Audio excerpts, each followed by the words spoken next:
मी त्याला म्हटलं नवीन वर्ष येत आहे म्हटलं गुढीपाडवा, तर मला बाहेर नाही का खूप जाळं झालेले होते या बाल्कनीमध्ये बघा.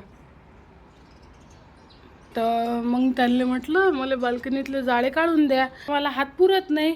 माझ्या नवऱ्यानं करून तर दिलं नाही, पण मला सलाह दिली की पेंटची बकेट आहे आपल्या घरी, ती उबळी मान त्याच्यावर उभी राह आणि त्याचे जाळे काढ. तर आता मी ते बघा त्यांनी मानला. आता किती स्वच्छ दिसते, पाण्याने धुवून काढलं मस्त पाणी मारून वगैरे.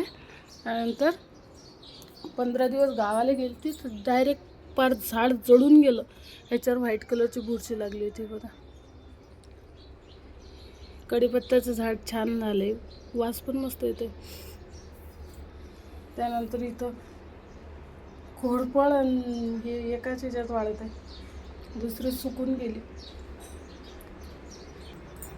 सांगायचं तात्पर्य हेच आहे की कधी कधी कोणी करू लागत नाही, पण त्यानं दिलेला सल्ला आपल्या कामात पडू शकते.